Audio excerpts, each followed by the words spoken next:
శ్రీమహాగణాధిపతయే నమః. ఓం గురుభ్యో నమః. ఓం శ్రీమాత్రే నమః. ఓం పితృదేవతాభ్యో నమః. మనం ఈరోజు రెండు అగ్నితత్వ గ్రహాల యొక్క కలయిక కలవడం ద్వారా ఏ ఏ రాసుల వారికి ఎటువంటి ఫలితాలు ఉంటాయి, మరియు దేశవ్యాప్తంగా కూడా ఎటువంటి ఫలితాలు జరుగుతాయి ప్రపంచవ్యాప్తంగా అనేటువంటి విషయాలు తెలుసుకుందాం. అయితే ఇక్కడ నేను దీనికి రెమెడీస్ ఏమిటి, కండిషన్స్ ఏమిటి, ఇవన్నీ కూడా నేను మీకు వీడియో ఆఖరిలో చెప్తాను. స్టార్టింగ్లో మాత్రం మీకు మీది ఏ రాశి, మీ రాశిని బట్టి ఏ పరిహారం చేసుకోవాలి, ఎందులో మీకు బాగా కలిసి వస్తుంది. రెండు గ్రహాలు కలిగి ఉన్నప్పుడు దాన్ని యోగము అంటారు. ఈ యోగం ఏర్పడినప్పుడు అంటే ఈ రవికుజులు ఇద్దరు కూడా 9 రోజుల పాటు ఫిబ్రవరి 6 నుంచి 14 వరకు కలిసి ఉంటారు మకర రాశిలో. అది భూతత్వ రాశి అవుతుంది. కాబట్టి ఈ కాంబినేషన్ ఇక్కడ ఏర్పడినప్పుడు మీకు ఏం జరగనుంది అనే విషయాలు మనం తెలుసుకుందాం. కుంభలగ్నము, కుంభరాశి. కుంభం వారికి పర్టికులర్గా ఈ యొక్క రవికుజుల యొక్క ప్రభావం ఏ విషయాల్లో జాగ్రత్తగా ఉండాలి, ఏ విషయంలో కలిసి వస్తుందో చెప్తాను. ఇక్కడ 12వ స్థానంలో మీకు సంచారం జరుగుతుంది. 12వ స్థానం అంటే మీరు ఇన్వెస్ట్మెంట్ చేసేటువంటి స్థానము, నిద్రాస్థానము. ఒక్కోసారి కొంతమంది చూడండి నిద్ర పట్టదు సరిగ్గా, నిద్రాస్థానము. అదేవిధంగా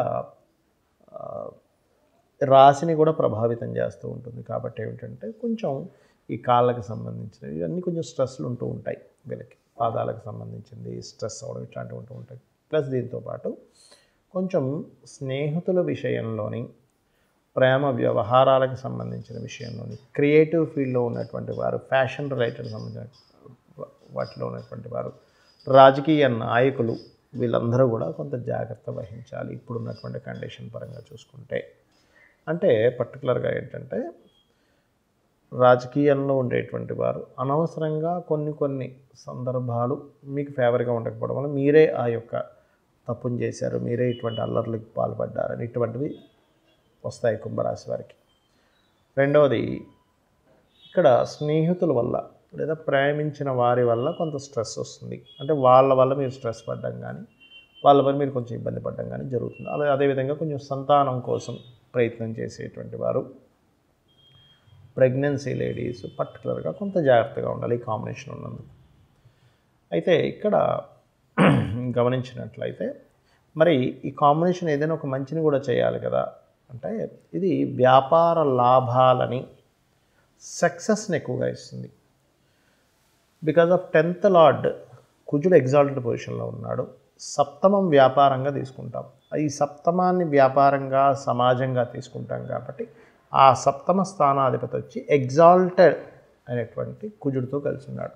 అంటే ఉచ్చస్థితిలో ఉన్న కుజుడితో కలిసి ఉండడం వల్ల రాశిలో శని ఉన్నందుకు కొన్ని పనులు లేట్ అవ్వడము, ఈ మధ్యకాలం అంతా కొంత అనారోగ్యపరంగా కొంతవరకు స్ట్రెస్ అవ్వడం ఇవన్నీ కూడా జరిగినప్పటికీ కూడా కొంత రిలీఫ్ ఇవ్వడానికి మాత్రం ఇక్కడ మీకు ఈ రెండు గ్రహాలు కొంత తోడ్పడుతున్నాయి. ఇటువంటి విషయాల్లో వ్యాపార లాభాలకు సంబంధించిన విషయంలో ఏదైనా కొన్ని ఫంక్షన్స్ జరగడం కానీ, ఇంట్లో కొన్ని ఈవెంట్స్ జరగడం కానీ, మరియు ఈ కాంబినేషన్ పర్టికులర్గా కొంతమంది ఈవెంట్ మేనేజ్మెంట్ చేస్తూ ఉంటారు. వాళ్ళకి ఆర్డర్స్ ఎక్కువ రావడానికి, వ్యాపారాల్లో లాభాలు ఎక్కువగా పెరగడము ఇటువంటివి ఖచ్చితంగా గోచరిస్తుంది. ఈ ఫలితాలు 100% వస్తాయి, అందులో ఎటువంటి సందేహం లేదు. అయితే ఈ కుంభరాశి వారు మాత్రం తీసుకునే నిర్ణయాల విషయంలో, అందులో ముఖ్యంగా సంతానము, రాజకీయము, అదేవిధంగా ప్రేమ వ్యవహారాలు, స్నేహితులకు సంబంధించిన విషయంలో నిర్ణయాలు తీసుకుంటూ ఉంటారు. అంటే అప్పటి వరకు ఏదో స్నేహంగా ఉంటే అప్పుడే ఏదో ప్రేమ వ్యవహారాలు విషయంలో వాళ్ళు ఎంటర్ అవ్వడం ఇట్లాంటివి కొన్ని రాంగ్ స్టెప్స్ అవుతూ ఉంటాయి. కాబట్టి ఈ విషయాల్లో జాగ్రత్తగా ఉంటూ ముఖ్యంగా మీరు రవి, కుజ, శని గ్రహాల దగ్గర దీపారాధన చేయండి. గోవులకి క్యారెట్స్, గోధుమ రవ్వ తినిపించండి. విష్ణు సహస్రనామాలు ఎక్కువగా చాంటింగ్ చేయండి. వీలైతే సూర్య భగవాను చూస్తూ విష్ణు సహస్రనామాలు చాంటింగ్ చేయండి. అన్ని విధాలా మీకు బాగుంటుంది. మరి ఈ గ్రహాల కలయిక కలుస్తుంది కానీ మీ నక్షత్రం ఏంటో తెలియదు, మీ రాశి ఏంటో తెలియదు, మీ లగ్నం ఏంటో తెలియదు, ఏం చేసుకోవాలి? అందరూ కూడా గుర్తుపెట్టుకోండి, ఈ గ్రహాల కలయిక ముఖ్యంగా ప్రపంచవ్యాప్తంగా కలిగించేటువంటి ఫలితం ఏమిటి అంటే, ఇప్పటికే మనం సంక్రాంతి పురుషుడు గురించి మనం సంక్రాంతికి ముందు చెప్పుకున్నాం. యుద్ధాలు, కొన్ని దేశాల మధ్య యుద్ధం జరుగుతుంది. బికాజ్ ఆఫ్ యుద్ధ సంబంధంగా సంక్రాంతి పురుషుడు వచ్చాడు, కాబట్టి యుద్ధాలు వస్తాయని చెప్పి మనం ఆల్రెడీ వీడియోస్లో చెప్పుకున్నాం. అదే ప్రభావం మనకి ఇప్పుడు కనబడుతూ ఉంది కూడా. ఈ రెండుటి గ్రహాల యొక్క కలయిక వల్ల ఏమవుతుందంటే ఇంకొంచెం ప్రభావం పెరుగుతుంది.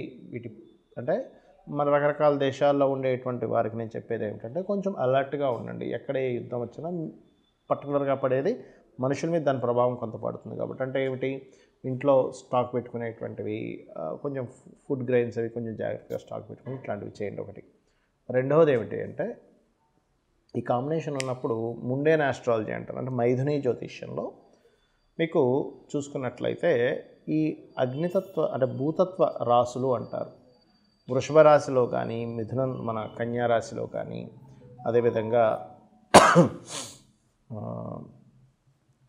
మకర రాశిలో కానీ జరిగినప్పుడు పర్టికులర్గా ఇదేంటంటే ఎక్కువగా ఎర్త్క్వేక్స్కి ఎక్కువగా ప్రభావం చూపిస్తుంది. ఈ తారీఖు నుంచి తారీఖు మధ్యలో ఎర్త్క్వేక్స్ అంటే భూకంపాలు లాంటి వాటికి ఇంకా ఎక్కువ ప్రభావం చూపించేటువంటి కాంబినేషన్ ఇది. కాబట్టి ఈ యొక్క అంశాల పట్ల కూడా కాస్త జాగ్రత్తగా ఉండాలి. అలాగే మరొక విషయం ఏంటంటే ఇక్కడ ఈ కాంబినేషన్స్ ఉన్నప్పుడు సర్వసాధారణంగా కూడా ఏంటంటే ఎవరికి వారికి ఈ ఈ రవికుజుల యొక్క కలయిక ఉన్నప్పుడు న్యాచురల్ 10th హౌస్లో పడింది. ఇది తెలియకుండానే కోపాలు, ద్వేషాలు ఇళ్లల్లో కూడా తెలియకుండానే ఒక వార్ అనేటువంటిది కేవలం బయట ఎక్కడో దేశాల్లోనే కాకుండా ప్రతి ఇంట్లో కూడా కొంతవరకు ఒక వార్ యొక్క ప్రభావం కనబడుతున్నట్టుగా ఉంటుంటుంది. అందుకని ఇంట్లో ఏం చేస్తారంటే ఖచ్చితంగా రామాయణంలో ఉన్నటువంటి యుద్ధఘట్టం కానీ, లేకపోతే మహాభారతంలో జరిగినటువంటి యుద్ధఘట్టాన్ని కానీ ఇంట్లో ప్లే చేయండి. అప్పుడు ఏమవుతుందంటే ఆ యొక్క దోషం ఏదైతే ఉందో, ఇంట్లో అనవసరమైన గొడవలు వచ్చేటువంటి కాంబినేషన్ ఏదైతే ఉందో ఈ రూపేణ తొలగిపోతుంది. ఇది ముఖ్యంగా చేయండి. మరి డేట్ ఆఫ్ బర్త్ లేదండి, టైం లేదు, ప్లేస్ లేదు, నా నక్షత్రం ఏంటో రాశి ఏంటో కూడా తెలియదు, అప్పుడు ఏం చేయాలి అంటే ఒకటే గుర్తుపెట్టుకోండి. నవగ్రహాల్లో ప్రధానంగా మీరు శని, కేతువు, రాహువు మరియు రవి ఈ 4 గ్రహాల దగ్గర దీపారాధన చేయండి. చేసినట్లయితే మీకు మీ నక్షత్రం ఏదైనా, రాశి ఏదైనా, లగ్నం ఏదైనా కూడా మీకు ఏ దశ నడుస్తున్నా కూడా ఇప్పుడున్న గ్రహస్థితి మీ మీద ఎఫెక్ట్ అనేటువంటిది చూపించదు. అదేవిధంగా అందరూ కూడా అంటే డేట్ ఆఫ్ బర్త్ ఏమీ తెలియనటువంటి వారు కూడా కొంచెం ఈ కాంబినేషన్ ఉన్నప్పుడు అగ్రిమెంట్స్ ఏదైనా చేసేటప్పుడు కొంచెం జాగ్రత్తగా ఉండండి. అందులో ముఖ్యంగా భూమికి సంబంధించినటువంటి అగ్రిమెంట్స్ ఏదైనా చేసేటప్పుడు భూ సంబంధించిన విషయాల్లోనే, ఎందుకంటే భూ సంబంధించిన వివాదాలు కూడా ఈ సమయంలో పెరిగే ఛాన్సెస్ ఎక్కువగా ఉంటాయి. కాబట్టి ఆ యొక్క విషయాల్లోనే ఎవరైనా ఇప్పుడు చూడండి జాబ్ ఇప్పిస్తామండి మీకు కొంతమంది ఫేక్ ఉంటాయి, మాకు ఆ రాజకీయ నాయకులతో పరిచయాలు ఉన్నాయి, వాళ్ళు చెప్తే పనులు అయిపోతాయి, ఆల్రెడీ వేరే వాళ్ళకి ఇప్పించాము, మీరు ఇన్ని లక్షలు ఇవ్వండి అంటూ ఉంటారు. సో కొన్నిసార్లు లక్కీగా కొంతమందికి అవుతుంటుంది, కొంతమందికి ఫేక్ మనుషులు లైఫ్లో ఎంటర్ అవ్వడం వల్ల మోసపోవడాలు జరుగుతుంటాయి. కాబట్టి ఆ యొక్క విషయాల్లో కాస్త జాగ్రత్తగా ఉండండి. ఏదైనా ఒక కమ్యూనికేట్ చేసేటప్పుడు, మాట్లాడేటప్పుడు కూడా అందరూ కాస్త జాగ్రత్తగా ఉండాలి, అలర్ట్గా ఉండాలి. బికాజ్ ఆఫ్ ఈ కాంబినేషన్ అనేటువంటిది ఏంటంటే ఈ కమ్యూనికేషన్స్ హౌసెస్ మీద, కమ్యూనికేషన్స్ విషయాల మీద ప్రభావం చూపిస్తూ ఉంటుంది. ఇక మీరు చేయవలసినటువంటి దేవత ఆరాధన మాత్రం సూర్య భగవానుడు ఈ సమయంలో, నేను ఇప్పుడు చెప్తున్నటువంటి సమయంలో లాభస్థానంలో సంచరిస్తుంటాడు, దశమంలో సంచరిస్తుంటాడు. కాబట్టి వీలైనంత మట్టుకు సూర్య నమస్కారాలు ఎక్కువగా చేసుకుని అన్ని విధాలు బాగుంటుంది. సో ఇవి చేసుకొని మీరు మీ యొక్క జీవితాన్ని అభివృద్ధి పరుచుకుంటారని కోరుకుంటూ శ్రీమాత్రే నమః.